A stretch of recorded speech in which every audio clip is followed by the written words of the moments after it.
This episode of the Nerd Corporation contains spoilers and explicit language. Listener discretion is advised. Welcome to the Nerd Corporation.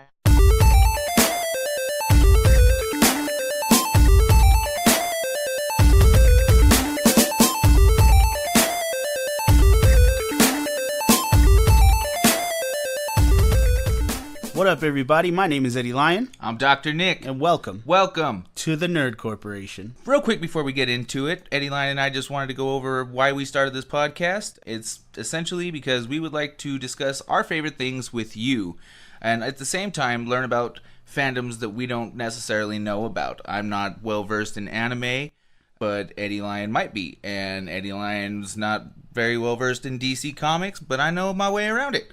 So at the same time, we want to hear from you, the listeners, to discover what your fandoms are so that we can delve deeper into that.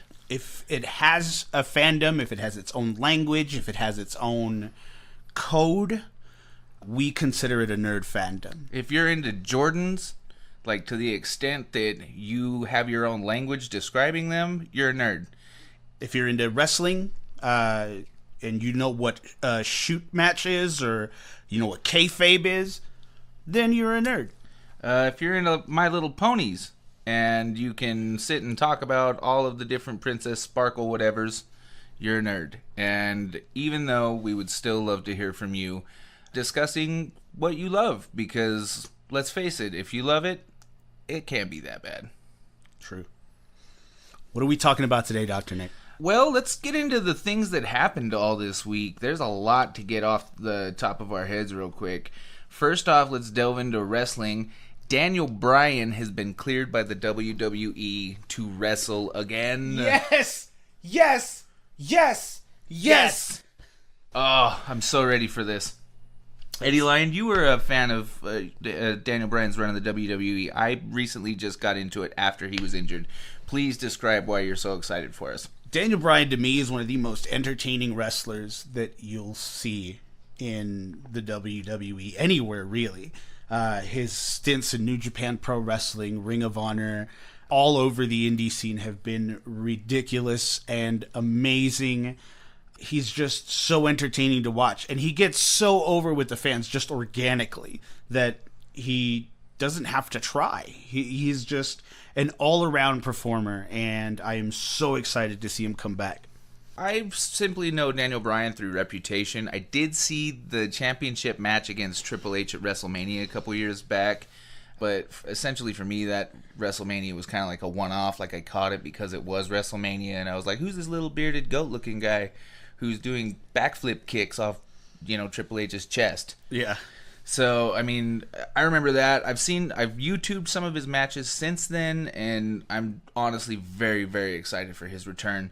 On that note, segue, our topic of the week that we had posted on social media was, now that Daniel Bryan is back, what are the top 3 matches that you would like to see out of the current roster or NXT send-ups that you would like to see happen? So, Eddie Lyon, I'll let you go first. My first would be Shinsuke Nakamura.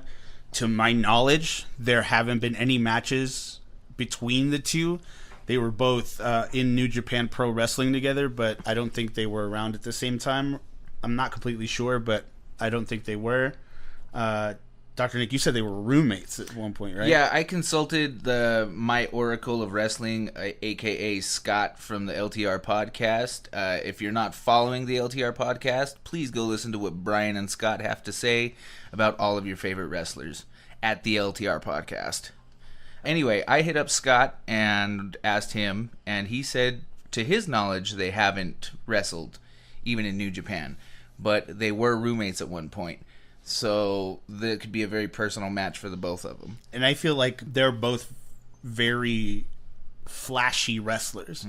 They're both very entertaining to watch. They both have similar styles as far as striking is concerned. Shinsuke Nakamura being the king of strong style and all, and Daniel Bryan being this kick guru, you know what I mean? Like, his legs are probably the most educated out of the entire... I've noticed that too. He seems like a very ferocious little man. He's very, very spry. He's like the Wolverine of the WWE right now. I can see that, but probably like way more nice. He's like the nice Wolverine that's also vegan. Yeah, like if Wolverine like had nothing of the bad things that happened to him happen, and just kind of lives off the grid. And was from Washington instead of Canada. And was from Aberdeen, Washington. Yeah. My second choice would be Shane McMahon in a cage match. That rivalry that they've had on SmackDown, especially regarding Sami Zayn and Kevin Owens. I would love to see that all just boil down and just be like, you know what? Fuck you. Like, let's just beat the crap out of each other and settle it once and for all. See who's in charge. Right? Yeah, like... Let's see who really runs this show. The McMahon or the GOAT? Right. And that, I think, would be cool. Not to mention that, like, a cage match is probably the least taxing of the, like, no-holds-barred matches. You know what I mean? There's room to breathe. Yeah, for him to participate in, you know what I mean? Because, like, if it were up to me and if Daniel Bryan was, like, 100%, it'd be Shane McMahon in a Falls Count Anywhere match. They just go all around the arena and just beat the shit out of each other. And that would be that. Didn't Shane McMahon almost die by the hand of Kurt Angle that way at one point? Kurt Angle, Undertaker, Steve Blackman, like... Oh, Steve Blackman. All of those guys. My third would be Daniel Bryan and AJ Styles. Just because they've had matches before. I've seen a lot of their indie matches. I saw their Ring of Honor matches doing research for this topic, and my goodness, like, those guys know how to put on a show. So I know that they would be able to put on the show of shows. I wasn't too big of a fan of AJ Styles in the WWE. In TNA, AJ Styles was so flashy and so cool and, like, so much more than he was now that I was just like, oh man, this AJ Styles guy, he's gonna go far. You know what I mean? Put him in the WWE, and then they put him in the WWE, and I was just like, mom hair, I don't like it. And but he grew on me. Yeah. He grew on me. And he built a house called SmackDown. Yeah. So, I mean, that's an accomplishment. Yeah. I mean, even though it was The Rock's show at first. I would like to actually see that AJ Styles versus The Rock. Like The Rock just come out of nowhere and be like, there's word that you've been saying that you built this house. Well, let me tell you something. Like, right? Is this the house that AJ Styles built? I don't give a monkey's ass whose house is it. Listen here, jabroni. Right. We could do this all day. I could seriously just pretend to be The Rock for the entire podcast. Or Stone Cold. What? I just felt people cringe when we did that. What? All right. So yeah, I think that's a great 3 dream matches. What about you, Dr. Nick? Okay, I picked as well AJ Styles and Shinsuke Nakamura. And I'm noticing that that's a very popular trend. Like, everybody that wrote in, those were the matches they wanted to see. So, obviously, Shinsuke Nakamura, simply because I feel like they're very aggressive, the two of them. And I honestly want to see who can go longer and drive harder and faster and just make it work and win and pull through at the end. And I feel like, honestly, Daniel Bryan could take Shinsuke Nakamura. Maybe it's because I feel like the WWE is underutilizing Shinsuke Nakamura. He could be a lot more aggressive, but the WWE to me is one of those places you go when you don't want to get hurt, even though they do get hurt. Right. Because they want their stars to have longevity. So they're like, please don't go flip-flopping everywhere and doing stuff and dislocate things, because we're not going to pay for your medical. Yeah. And then I feel like AJ Styles is kind of the same thing. They're both extremely aggressive wrestlers. And I just feel like there would be an amazing match there. Not necessarily a WrestleMania moment, but a great match. Something that would definitely define both of their careers in the WWE. I think Shinsuke Nakamura and Daniel Bryan in an Iron Man match would be hellacious and Yeah. amazing. I could get down with that, absolutely. 60-minute Iron Man match, both of them just beat the shit out of each other. I feel like after listening to your selections, though, because didn't you say Braun Strowman was your honorable mention? Braun Strowman was my honorable mention, yes. I feel like you're trying to kill Daniel Bryan. Just send him back to the injured list. Oh, hey, weren't you out for a concussion? Well, let's put you in with people that will concuss you. Yeah, I just love David and Goliath matches. Like, I mean, Rey Mysterio versus the Big Show. It's like mini David versus regular Goliath, Oh, yeah. though. Because Braun Strowman is a large man. He is the beast of an animal of a person. It's true. It's true. So my third pick was The Miz.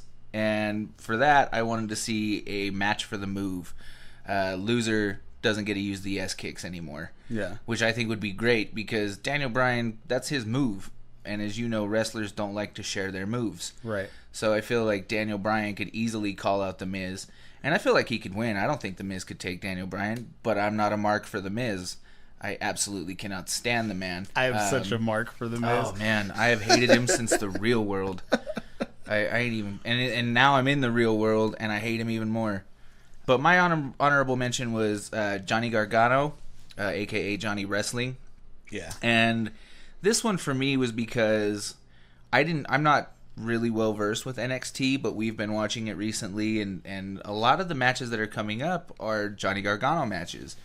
And I'm kind of impressed with his style. I'd like to see where he could go with that. I feel if they moved him up to the main roster, him and Daniel Bryan, it would be a good way to put Gargano over with the audience. Absolutely. Gargano has a really, I guess you could call it live wire style. Yeah, he's definitely explosive. Yeah. I'm all about it. And I dig it. I dig it a lot. I'm a big mark for NXT. I love NXT. I love watching all the new talent.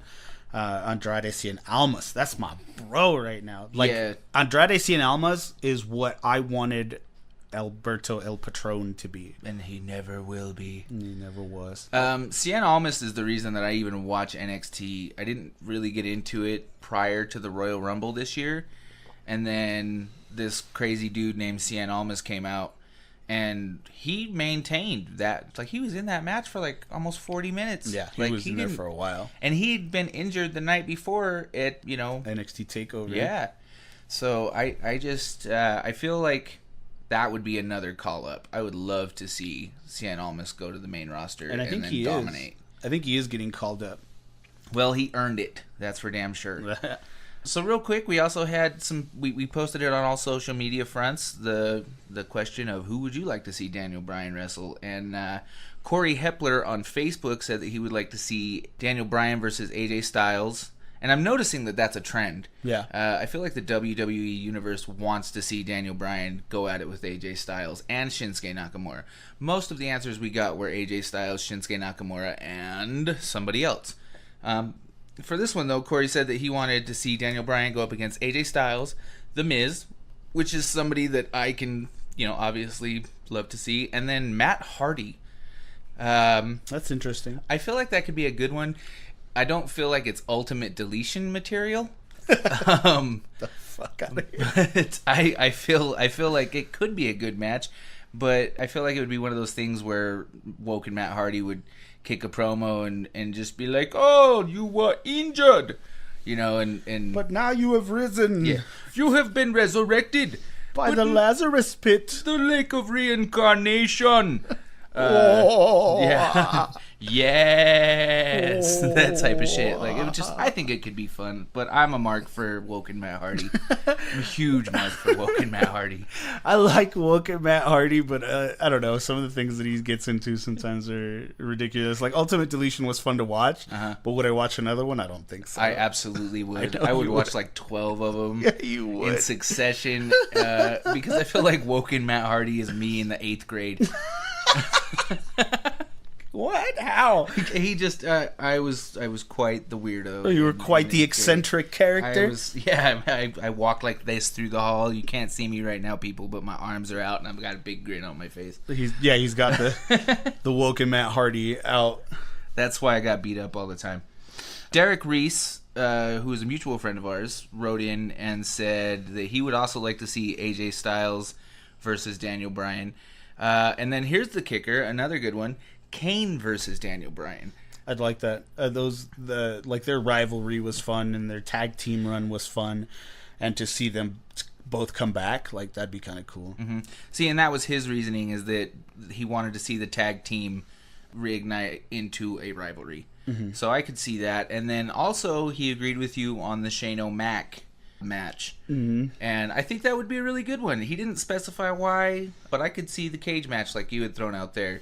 I feel like that would be a good one. I would like to see Shane O'Mac hit the coast to coast with the garbage can on Daniel Bryan. From, like, the top of the cage. Oh, man.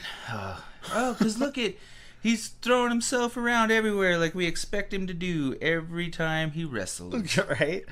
Could you imagine a coast to coast from the top of the cage? I mean, didn't he just fracture his larynx or something? Yeah. He had like a contusion or something? Yeah, something like that. So, I mean, obviously he's open to injure himself. So, yeah, I would love to see a coast to coast off the top of the cage. Scott from the Learning the Ropes podcast, he said Shinsuke Nakamura as well, AJ Styles, and the interesting one for me was Killian Dane of Sanity. Killian Dane is a monster.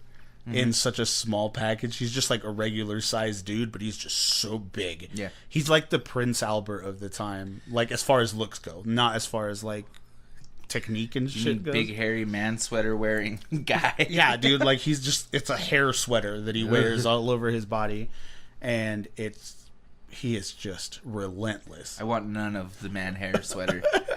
I mean, no, none of that. I don't even like my own chest hair, let alone sweater hair. Right? So let's see.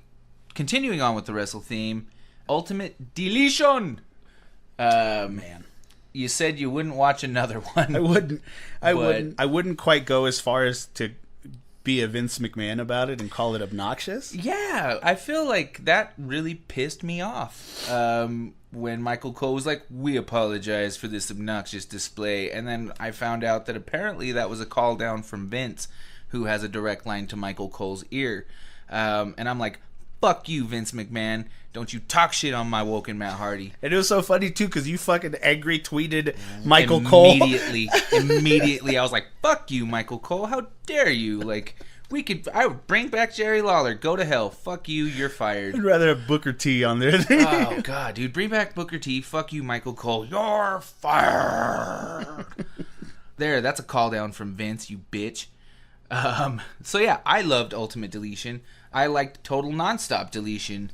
So I was really excited when they had announced it. I was really hoping for it to be a WrestleMania thing. Obviously, they wouldn't do that because they're not going to make the WrestleMania crowd sit for a half an hour while they did this. But they did make the Raw crowd sit for a half an hour while they did this, and they gave them an Elias versus Braun Strowman match. Which really, I like Elias. I'm a mark for Elias, and I'm a mark for Braun Strowman. But I would have much rather seen Ultimate Deletion. So sad for all of you Hulu people out there that did not get to see it and instead got the Elias versus Braun match. Ultimate Deletion for me was a great portrayal and captured the entire essence of what it had been before, with the dilapidated boat Skarsgård making his appearance. Which to use, the chair of wheels or the mower of lawns? Chair of wheels, mower of lawns. Oh my god! I was in it the whole time. 150%. They're like, what is this? I'm just, and like, wrestling me, like me that loves wrestling, because I am a super wrestling nerd. Like, that's my biggest fandom. Mm-hmm. The fanboy in me was like, this is so stupid. Right? Like, but like the child in me, like the child wrestling fan in me was like, oh my god, this is cool. Right? So like I was really torn because I was just like, oh, well, come on, man. I think the nerd in general in me likes the Woken Hardy gimmick. Yeah. Simply for the fact that you have so many elements to it with his drone Vanguard 1. Like I said, Skarsgård, the dilapidated boat. All of the above. Everything. The fireworks. What the hell are the fireworks? You hear Bray Wyatt like freaking out and just give me all of the deletion. It brought back the drama. Mm-hmm. Like, and I think the flair of it, the ridiculousness of wrestling that I loved as a child. That's why I think you would love, like, if you really got into it, you'd love Lucha Underground, because they bring that in there. And I've started to get into Lucha Underground. Once again, props to Bryant at the LTR podcast for getting me into that one, because I did not give it a chance until he had, I would say, converted me. But yeah, I feel like that could be a thing, and I want to see more Woken Matt Hardy, and I want to see what they're going to do with Bray Wyatt now. Hopefully they do Woken Wyatt. That'd be cool. You know, because he was rendered obsolete, and I would like to see him come, you know, out of the blue as a Hardy follower. Mm-hmm. I think Matt Hardy with Brother Nero and Woken Wyatt would be a great faction. Yeah, that'd be quite the faction, to be honest. It would be really hard. They could take the Bludgeon Brothers. Mm-hmm. And I think it'd be a great way to put the Hardys over again, because they deserve it. Absolutely. They put in so much work in their time with wrestling. I've always been a great fan of the Hardys, and have always felt like Matt has been put on the wayside. Mm-hmm. You know what I mean? Like if the Hardys were a phone app, mm-hmm. You know what I mean? Like Jeff Hardy would be like the top app, and like Matt Hardy was a widget. You know what I mean? Like, he was just a thumbnail in the career of Jeff Hardy. I like the fact that, you know, they're giving him the spotlight that they're giving him, you know what I mean? And he owns it. Right? And he's gone through a few iterations with the version 1 Matt Hardy and the, you know what I mean, just regular old Matt Hardy. When he was Sad Boy Lita Broke My Heart, Matt Hardy. Yeah. Yeah. I agree, and I'm excited for this. You know, wrestling is definitely one of my nerd passions. So, speaking of nerd passions, let's move on to video game news this week. Far Cry 5 comes out tomorrow. For those of you that don't know, we record a week in advance. So as of this recording, Far Cry 5's release is tonight at midnight.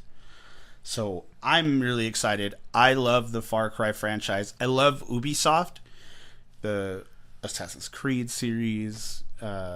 I don't know, but I hate Assassin's Creed, so, you know, that's just me. Yeah. I love Assassin's Creed. I love all of the Far Cries. You know, I've had all of them since 3, I believe. Primal seemed like a good one to me. I never played it, but I just wanted to be a caveman and kill mammoths. Primal was pretty cool. I really enjoyed Primal. Yeah, Far Cry 5. And especially like in the political climate that we're in, that it just seemed like it was... It's very appropriate, and a lot of right-wingers are very upset with this game that portrays them in an accurate manner. As far as our opinions are concerned. And you know, we're not a political podcast. We're not going to sit here and force our thoughts and beliefs on you on the political spectrum. But by God, if you don't like the Green Lantern, I will come to your house. I will hurt you. I will make you recite the oath. Say it. In brightest day, in darkest night. Do it. Blackest night. Sorry, I'm messing up. Uh-oh. Everybody just wrote me a bad letter. Right, you're just going to... Oh, you're a Green Lantern fan and you just messed it up. Sorry, it is early and I didn't get a lot of sleep last night, so go to hell. So yeah, Far Cry 5, really excited for that. For those of you that don't know, we do have a Twitch channel, and we will be streaming games like Far Cry 5, Monster Hunter World, Overwatch. So if there are any games you would like us to stream, feel free to message us on social media at Nerdcorp Podcast, and we would be happy to stream that. We'll be holding votes and stuff for games that you want us to play online, so make sure you follow us and we'll get all that down. Speaking of Monster Hunter World, we got a new monster this week. His name is the Devil Ho, Devil Joe, Devil J-H-O. I feel like that's a rapper name. Devil Yo? Devil Yo. Maybe it's a soft J. Maybe it's Devil Yo. Devil Yo. Devil Yo. It's the Devil Yo. I fought the monster the night it came out. It took me a minute to find it. And in the game, when you're searching for a new monster, you have to like track it. Like you're a monster hunter, so you have to hunt this monster. I got 2 tracks in. This thing came around a corner and just gored me. Threw me up in the air, tossed me around, made me scream things that you don't want to hear. Just took care of you, huh? Yeah, and then the monster that I hate the most in that game, Beetlejuice, came out and saved me. And I was just like, look at you, T-Rex, ripping apart everything for me. Thank you. It was like Jurassic World. And the T-Rex came to my rescue. That's what I love about the Monster Hunter games is like sometimes like the game just throws you a bone. Yeah. Like you'll just be sitting there like getting your ass kicked by this monster, and then all of a sudden this other monster just comes around and is like, I'll kill you, you're on my turf. Yeah. And you're just watching them get down until like one of them runs away. I pop back and eat snackies while stuff's going on. Right. And I cheer on the opposing monster of the one that I'm not trying to hit. So in this case, I was screaming Beetlejuice, Beetlejuice, Beetlejuice. And that fool came out and he killed the devil yo for me. And the devil yo, I was about it. So if you haven't, please go get this game. You can find us on Twitch. You can add me on PS4 at Dr. Nick 83, and I would be happy to play with you. You can also add me on PlayStation Network at Vocal85, Vocal with a K, 85. I'm down for that. And for our final piece of video game news, we got a new Overwatch character this week as well, Brigitte. We took a little bit of time to get familiar with the character, and I feel like she really plays more like Reinhardt than she does Torbjorn, who is her father, and my main, which is something I was very excited about because I expected her to be a little more Torbjorn-esque. Mm-hmm.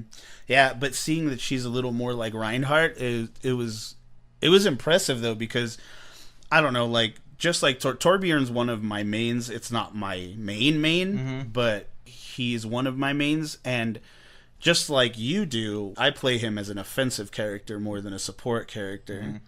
And to see the same out of Brigitte, I play her as an offense character. Yeah. Oh, while we were playing last night, you saw I was just manhandling everything. Yeah, she's very upfront. I like her melee attacks. I like the fact that her mace can extend to a good length, so you can hit long range, which is a worry of mine. I feel like when they have just short range characters, you're kind of limited.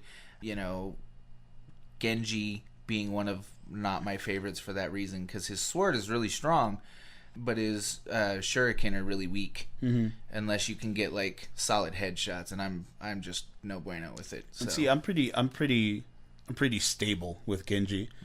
Once you get down the shuriken throw, like it really isn't that bad. But yeah, I can see what you're saying. It's really difficult to. And then that shield of hers.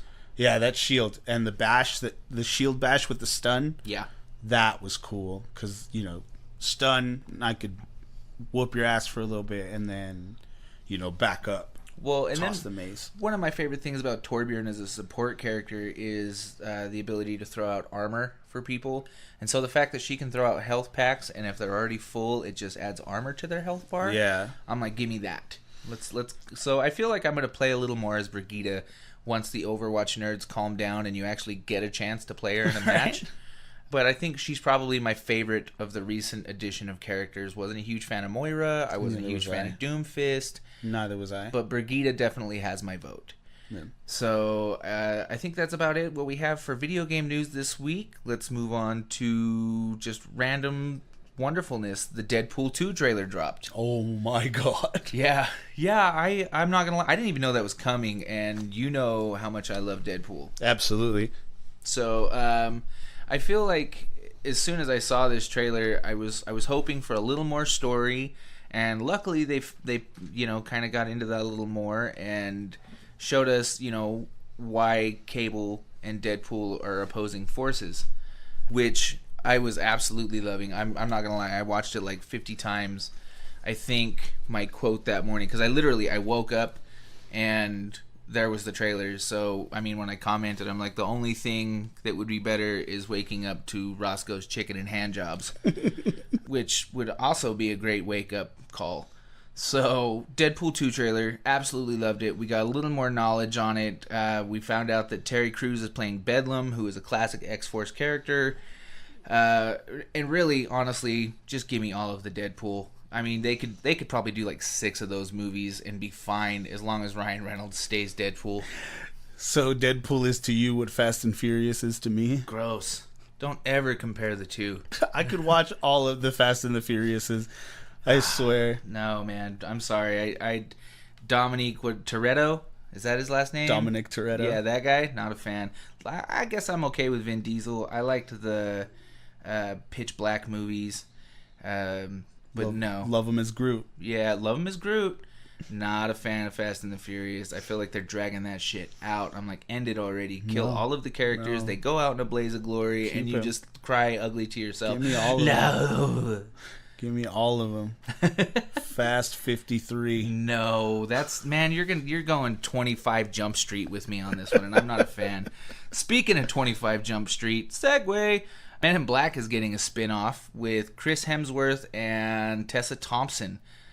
So we're getting Thor 3, but with aliens. That'll be pretty. But Thor 3 had aliens. So we're getting Thor 3, but we're just not going to call it Thor 3. No hammer, just the suit. Yeah. And some guns. And the noisy cricket. I would love to see Chris Hemsworth use the noisy cricket. Yeah. I feel like everybody's bigger than that gun, especially Chris Hemsworth. And then on top of that, for, random stuff, it turns out Frank Miller has signed a 5-project deal with DC. Ooh. One of those projects being a Carrie Kelly series. Carrie Kelly, if you're not familiar, was introduced in The Dark Knight Returns, which Frank Miller wrote. And she's one of those kind of one-off Robins that you either love her or you hate her. And I love her. I love her. I think she's a little spitfire, Carrie Kelly. Just a little firecracker. Yeah, she is, with the kung fu and her homemade Robin costume. In other comic book news, you have the June solicitations for Marvel. I do.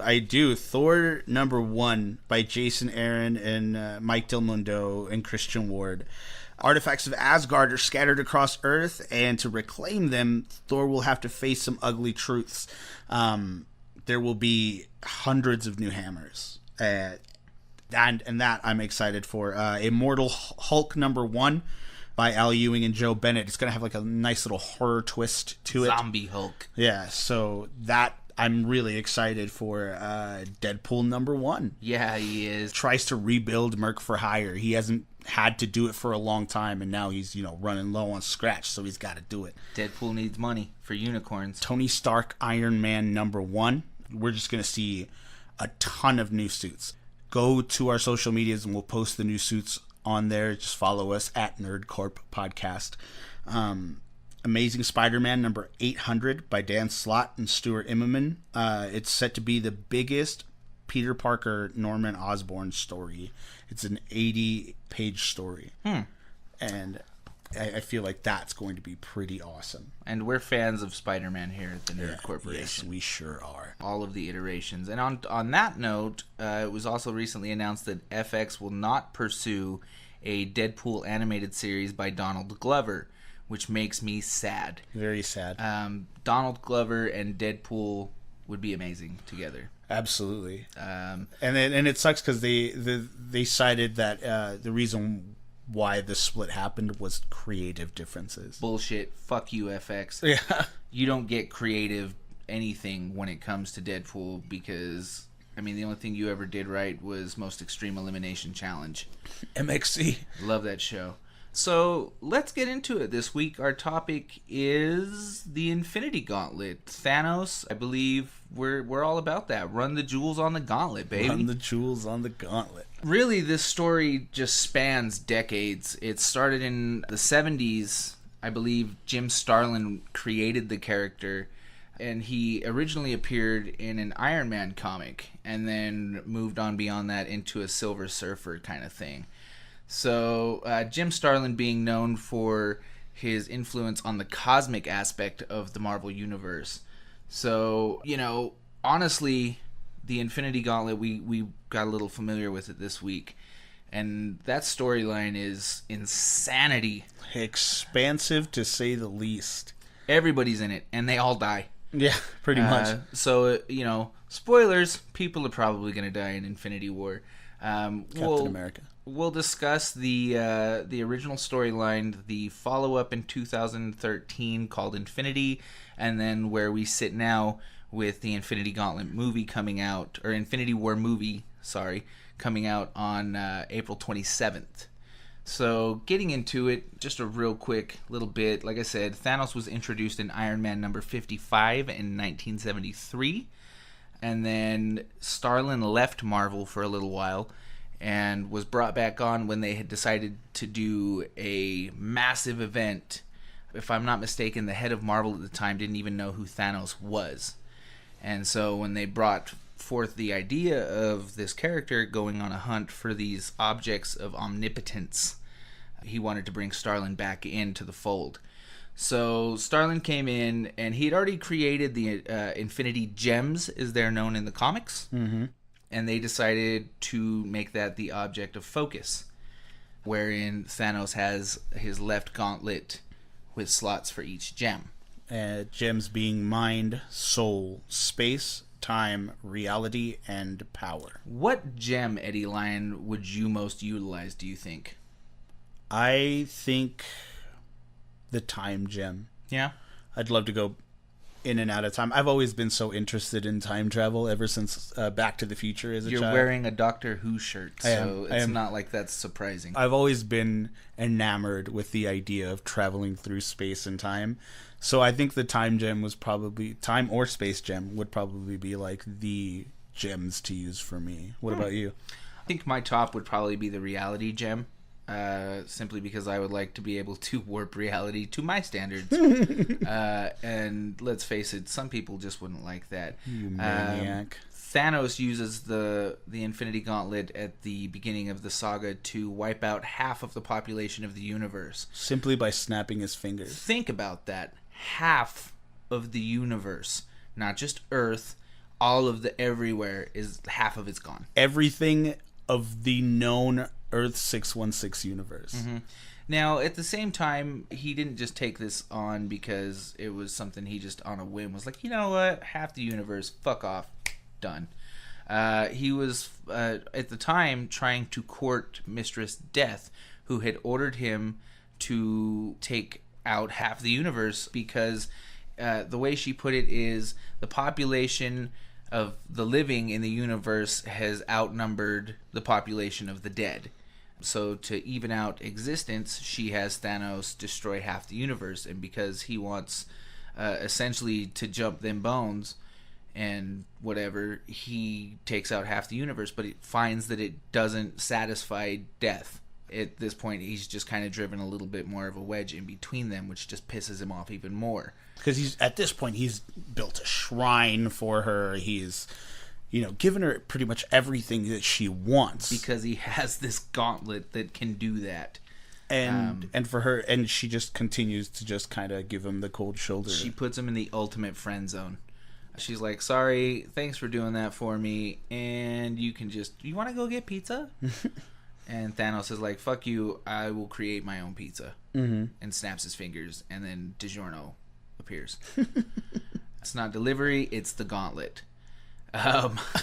So, anyway, as we're discussing this, if you don't know who Thanos is, he's a nihilist from Titan.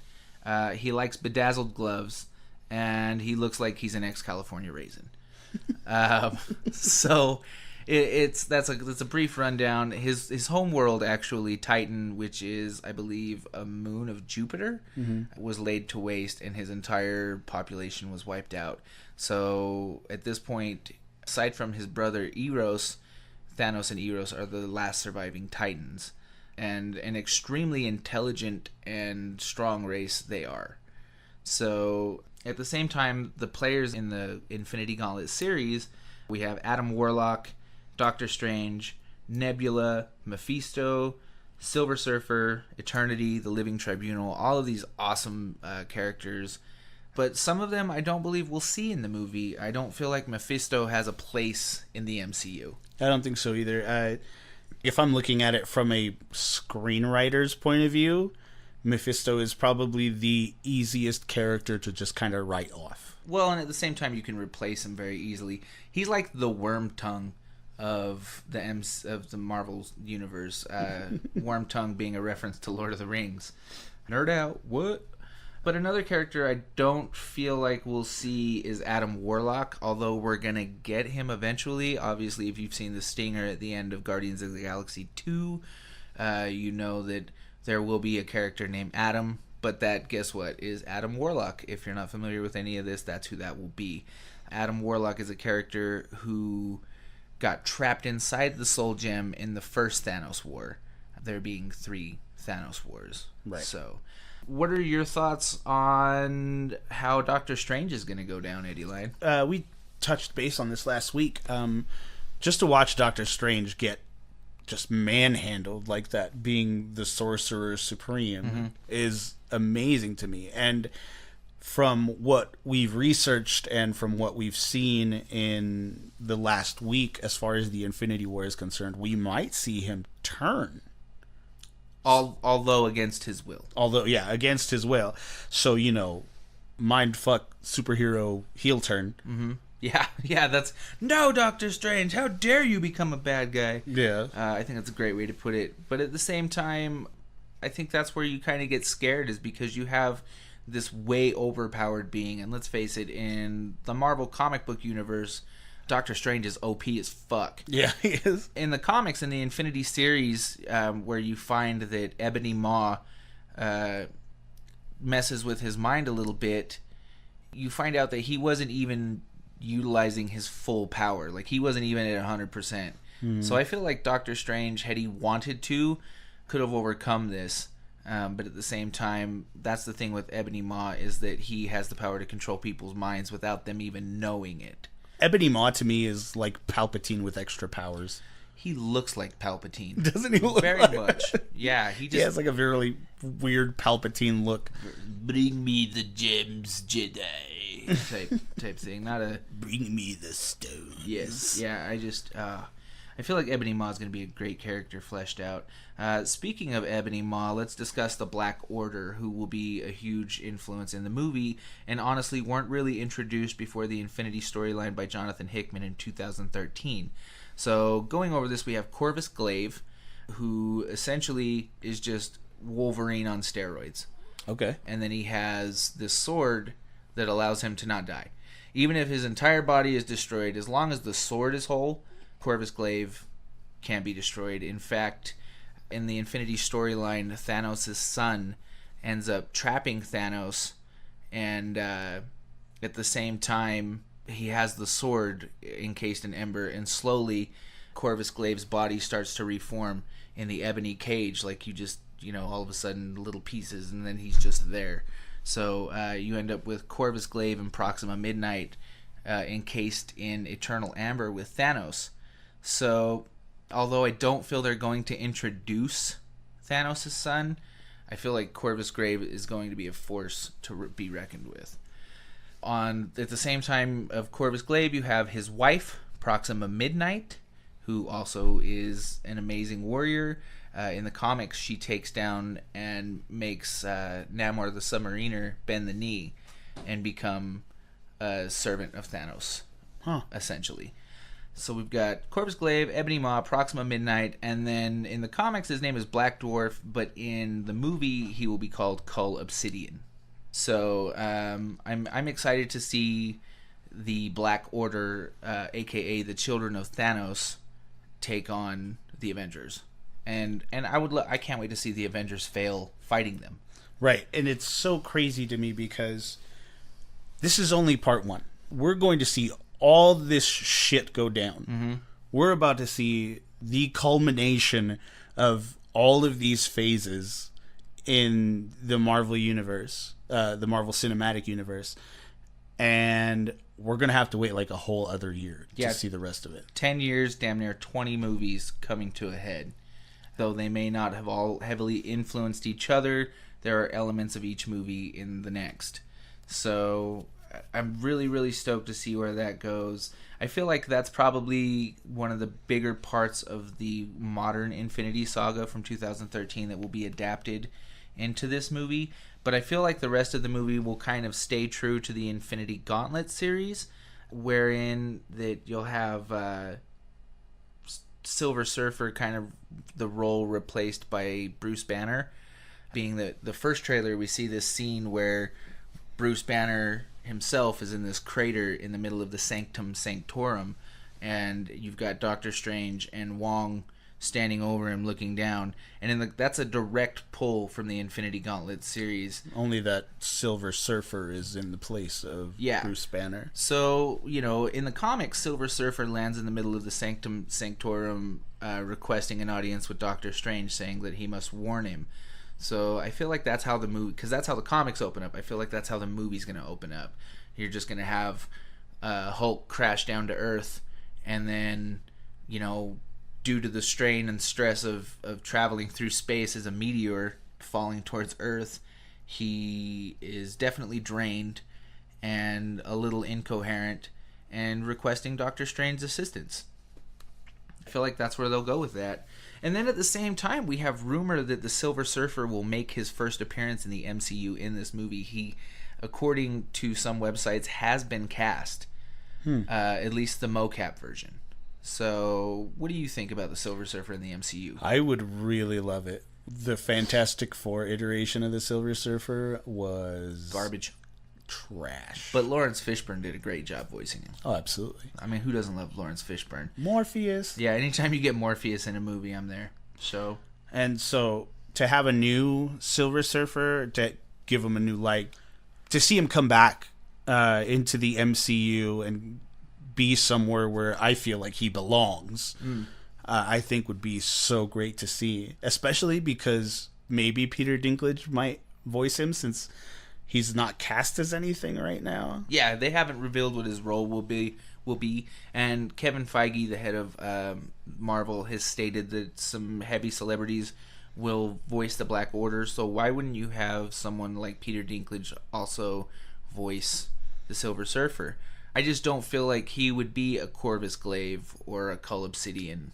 And they've already revealed who's playing Ebony Maw, and it's not Peter Dinklage.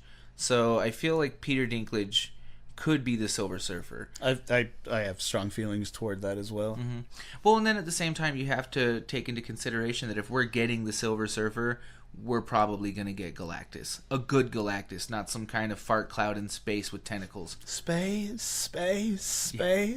Yeah, I feel at that point we can make the Rick and Morty reference of fart. God, dude, I did not like the Fantastic Four's iteration. I didn't like the Fantastic Four in general. Yeah. I just no. Fox should have stopped a long time ago. And then the remake was Horrible. God awful. In other news, talking about the Silver Surfer and the Fantastic Four and what Fox is doing with them, apparently they're in the middle of making a Dr. Doom movie. Why? The last incarnation of Dr. Doom was god awful. Garbage. You muff cabbage. It hurt me, like literally physically hurt me to watch that movie. I feel like I cramped up, and like my elbow shot over this way, and I was trying to move it back, but my fist was trying to punch the TV, and I wouldn't let it. I'm so glad I didn't see that in theaters at all either. Oh, I wouldn't have paid if I had the money at the time. I wouldn't have paid with somebody else's money. Yeah, dude. I wouldn't have fucked that movie with your dick. Thank you. Yeah, because nobody wants to see that at all. Gross. That movie was horrible. Fox, please give the movie rights back. Now that Disney is buying Fox, I hope to God we get a good incarnation of these characters. At one point a while ago, I had written an entire synopsis of how they could bring the Fantastic Four into the MCU. And I got a lot of good opinions on it. Personally, I feel they could do it a good way, especially with the next phase being Marvel Phase 4. Why wouldn't you? Right. It's Phase 4, damn it. Bring me Reed Richards and give me Doctor Doom. And, I mean, Chris Hemsworth can reprise his role as the Human Torch because he's getting ready to be done as Captain America. So why not bring him back as the Human Torch? You mean Chris Evans? Yes. Sorry. I apologize to all the nerds out there. Chris Evans flared up the nerd verse. I got excited. I was like, flame on, give me Thor and fire. You done went and flared up the corporation. Everybody's all pissed off. I'm gonna get voted out of the head. No longer will I be COO. So yeah, I feel like, I mean, that was, all joking aside, I'm sad to see Chris Evans go. As I stated in the last episode, I'm not necessarily the biggest Captain America fan, but in cinematic iteration, Chris Evans has definitely taken the character above and beyond and made me love Captain America and his story. Absolutely. So, that sucks to see you go, but by God, it's going to be an emotional passing of the torch when that happens, and I am ready for that shit. All right. You think they're going to give it to Bucky Barnes? I feel like they're going to give it to Bucky over the Falcon. In the comics, both characters have been Captain America, but I feel like Bucky being the closest to Cap that we have, being there from the same time, have essentially the same moral code. I feel like Bucky could do it. And we saw his action with the shield in Winter Soldier. Right. So I feel like Bucky's the man for the job. If we're gonna get if Captain America is going to remain as a symbol of the Avengers, Bucky's the man for the job. I agree. So, like we said, lots of deaths coming your way. Be ready. I wouldn't be surprised if the Vision dies, but I don't feel like he will. I feel like they'll take him to Wakanda, and Shuri will doctor him up, and he may not be at 150% power, but we'll get a 75% Vision. Right. I'm excited for Iron Spider. Oh God, dude, I want to see the legs. Just give me the legs. Right. I just want mechanical legs behind him. I think Marvel's smart enough to make that work. So going back to the comics, the Infinity Gauntlet was this huge event, and Jim Starlin allowed Marvel to branch out with tie-in comics, and Starlin didn't want to touch any of those, so essentially he let the other writers read his panels and decide which elements they wanted to expand upon. We had so many different things going on. Cloak and Dagger had a tie-in, and when you bought the issues, they would have a little triangle in the upper right-hand corner that said Infinity Gauntlet tie-in. The reason being is that Jim Starlin wasn't familiar that well with the current state of most of the characters that he was writing. So, and I mean, he didn't even know who Sleepwalker was at this time. Sleepwalker being one of the characters that had a tie-in comic. Funny thing, before I got into being a huge comic book nerd, I had found a box of stuff that my dad had left me when I was like a little kid before my parents split up. And in that was Sleepwalker #1. Although half eaten by mice, which 35-year-old me hates mice now because they eat comic books.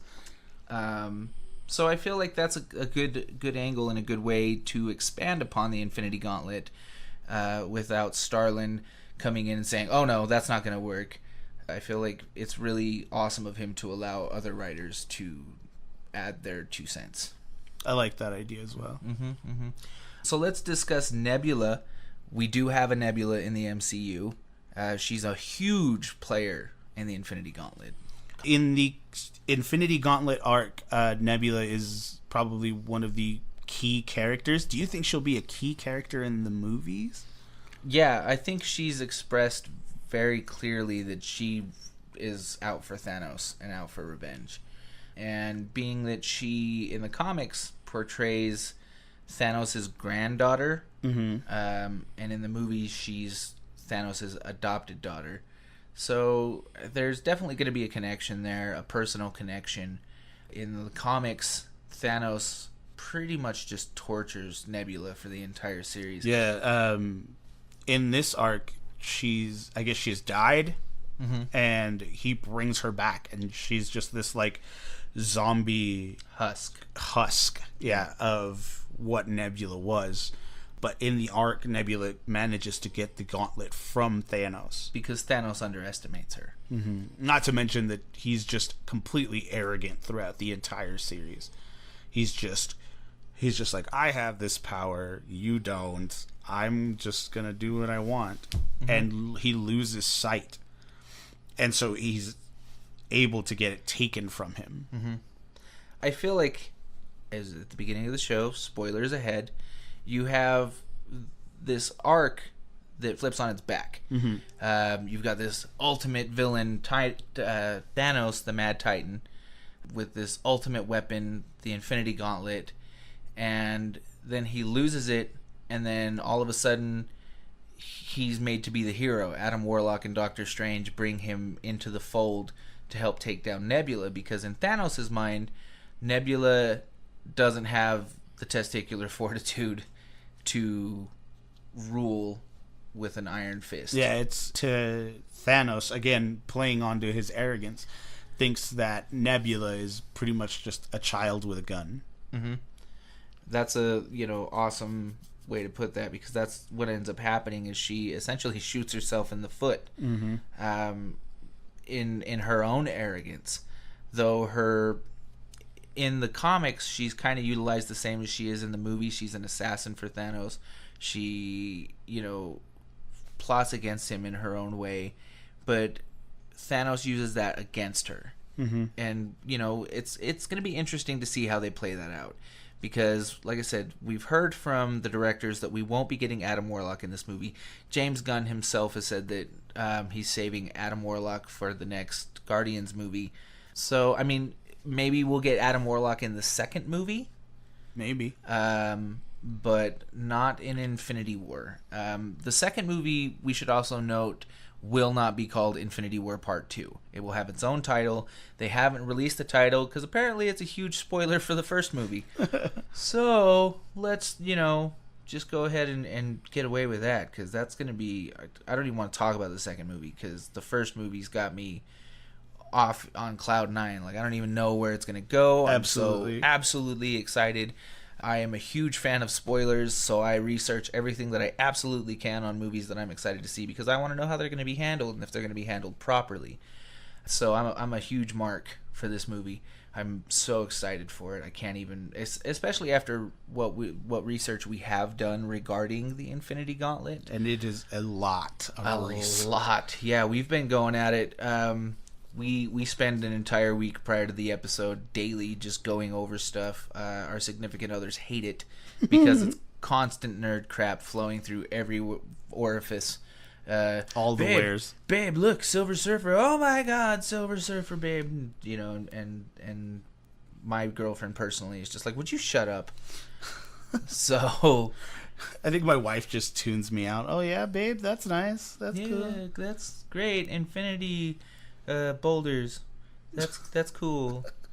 So, we definitely do our research, and if you have any concerns with anything that we say, if our facts are off a little bit, feel free to write us and correct us. We will be happy to let the Nerd Corporation know that we were wrong.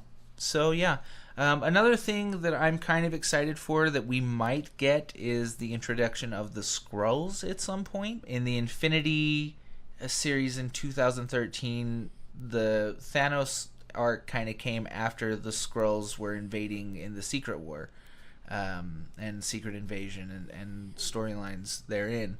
So I feel like we might get a Skrull, at least a sight, like just a little sneak peek, just like a little cameo, a taste of the Skrulls, because they're going to be the main villains in the Captain Marvel movie, which is coming out next year. So speculation on that as well, that Nick Fury is a Skrull. Huh. Yeah. I don't see it. I don't know, man. It could happen. I don't see it. I feel, especially with the Marvel Cinematic Universe, you have all these characters that you think die, and then they're not dead. So I feel like in Captain Marvel, we could see Nick Fury die, saving Captain Marvel, and then a Skrull takes his place, and they're just like, oh my God, how did you survive? Where did your eyeball go? And then Skrull. So, I mean, it would lead in to the Phase 4 being a great introduction to a secret invasion if they went with that angle for the next phase of the MCU. Right. So, yes, give me Skrulls. Give me Silver Surfer. Give me Galactus. Marvel, take the wheel. I'm excited for that. I'm kind of interested to see where Marvel goes with the celestial entities in the Sky Fathers. Yeah. Well, all of the above. I mean, you have Eternity, the Living Tribunal, Love and Hate, all of these awesome cosmic beings, Galactus, that end up fighting Thanos. And I don't feel like you can have an Infinity series without cosmic entities taking on Thanos. Absolutely. And in the arc, what is it? Was it the Living Tribunal that refused to participate in the beginning? No, that was Eternity. It was Eternity. Eternity, pretty much the end all be all as far as powerful beings go. It was like, well, you guys got this handled. I can just dip out. But like later on, when Eternity realizes what's going on, they join the fray, and it's crazy. It's so cool just to see it in the comics, just to see this entire roster, pretty much this squad of all powerful beings just trying and failing. Yeah, miserably. Trying being the key word. Thanos just kind of like brushes him off his shoulder like a bad rapper. Yeah. So I'm very excited to see how Marvel takes on cosmic entities. We've already kind of gotten the hint at that with Guardians of the Galaxy going to Nowhere, which is a Celestial's head, and I'm ready for all of this. Now I'm thinking about it. The Living Tribunal doesn't participate in the beginning as well. They're more judgmental. I believe in Infinity Crusade, they end up taking the gauntlet from Adam Warlock at his own will, like after being judged by the Living Tribunal. They're just basically like, you're not mentally fit for the gauntlet, and Warlock's like, you're right, I'm not. Let's break up the Infinity Gems and we'll give them to 5 people who can handle it. Adam Warlock taking the Soul Stone once again for his own burden. Right. Is that Infinity Watch? Infinity Watch is the team. It's Infinity Crusade is the storyline. Oh, gotcha. So we have Infinity Gauntlet being the initial storyline, which was a lead-in from a Silver Surfer series, and then followed up with Infinity War and then Infinity Crusade. So I absolutely recommend all of these, being all of the research that we've done on it. It was a very compelling arc.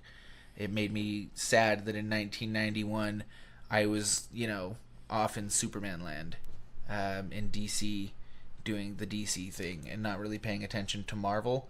So it was like a good 4 or 5 years later that I had even heard of the Infinity Gauntlet. Right. I wasn't one of those kids that was like, oh, X. As much as I love the X-Men cartoon, and I'll fight you over that shit any day of the week. Best comic book cartoon ever. Agreed. With Spider-Man a close second. Yeah, that was a great series too. Until, Marvel farmed out all of their animation to Korea or whatever, and everything looked just way more cartoony and less serious than it had been. So I loved that series after the fact, and understood where it came from. Marvel and Capcom got together and did, the Marvel games and then the Marvel vs. Capcom games. Which were so much fun. And I think the second game, like Marvel Super Heroes 2, tackles the Infinity Stones. Like, you can knock the stones out of your opponents and use them as powers. So to adapt that into a video game, awesome. It's everything you want. It's story, comics, and video games. Right. Which you can play for hours on end. And I have. Yeah. Yeah. Same. So really, I think with the movie, what we're looking for here and what we're going to get is a huge shakeup. You have this solid base of characters which have been developed over the last decade, and now they're about to go against their ultimate evil. People are going to die, Eddie Lion. Yep, not gonna lie. I'm not looking forward to it. Gonna take a box of tissue with me to the theater. Just don't drink before you go. Oh my god! Sad cry the whole movie. I feel like the movie's going to kind of take away from the usual cheeriness of Marvel movies and just be this very dramatic, very character-driven spectacle. I agree. Absolutely excited for this movie. April 27th. It's just going to be epic. So much is going to happen. We're going to lose Cap. It's going to happen, period. Accept it now. Captain America is a dead man. As much as we would love for him to be carried on and Steve Rogers being this everyman, I think he's the epitome of the blue-collared working American. And I feel like that's where he's relatable in his sense of value. He does it well, and I'm sad to see him go. Same. So, props to Marvel for keeping people enamored with their movies for the last 10 years. It's obviously very difficult to do because DC can't seem to grasp how the fuck to do it. Unless it's TV. Yeah. Or even then, that's kind of difficult. At this point, the Arrow is a very painstaking show to watch. I mean, I like to call it Batman 2.0. Right? It's just sad. And Batman villains. Brooding. And we got Harley Quinn, the back of her head for a second, which, what man hasn't wanted to see the back of Harley Quinn's head, at least for a minute. By the way, we are pro-consent here at the Nerd Corporation, so just, notification there. But I'm really excited to see where Marvel goes. I wish DC could get a hold of their fucking shit and quit giving us garbage. Please? A lot of people complain about the overall positive level of Marvel movies and how they're kind of family movies but action movies. But so fucking what? They're amazing stories, aside from Iron Man 2. And they're all, even then, I still saw the movie in theaters. Like, I paid to go see Iron Man 2, and I'd do it again. I liked Iron Man 2. I didn't like how they used Whiplash. Yeah. Being as they combined him as kind of a little bit of the Crimson Dynamo and the actual character Whiplash. I wasn't down for that. Iron Man 3, however, was a good movie. Yeah, I wasn't expecting it to be as good as it was. I don't like how they treated the Mandarin, though. No, I don't want to talk about that. We'll get into things we hate about movies episode one of these days, and that'll be at the top of my list, the Mandarin. I feel like if they did an Iron Man 4, they should totally make that happen and make it be a thing. As they did lead in to there is a Mandarin out there in the world who didn't like that either. So it seems that the real Mandarin and myself are on the same page. Part of me feels like that was just like a little like, oh shit, the fans are pissed. Yeah. We better, oh hey look, it's Sam Rockwell and he's talking to the fake Mandarin. Oh okay, I guess you're kind of redeemed. And then at the end of that short you get the Mandarin wants to talk with you, and I'm like, oh thank God that we're getting at least the hint that there will be an actual redemption coming for the character. So on that note, go see Infinity War. Go read the Infinity Gauntlet series. Go read Infinity, which came out in 2013.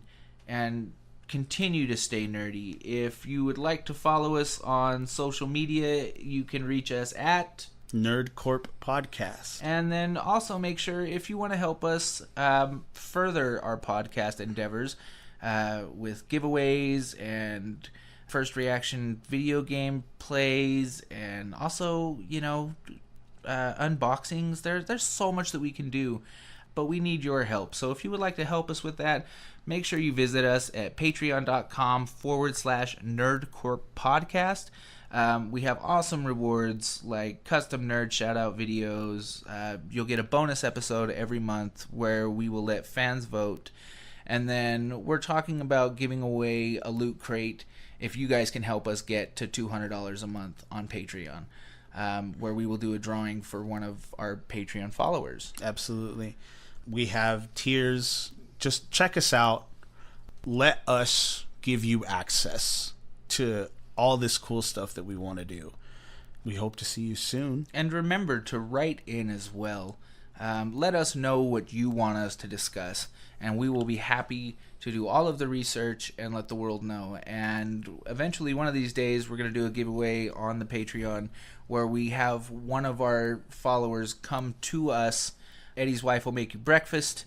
We'll have coffee, and we'll discuss your fandom on air of your choice. Let's just nerd out together. Yeah, please come nerd with us. We're all members of the Nerd Corporation in our eyes. So, if you name it, we nerd it. Absolutely. Also, on that note, make sure you tune in with us next week where we will be discussing the Flareoverse put out by Warner Brothers, DC, and about the only damn thing they do well. So for the Nerd Corporation, I'm Dr. Nick. My name is Eddie Lyon. And we would like to apologize real quick to our special guest, Kevin Smith, for not being able to get you on this episode. Maybe next time.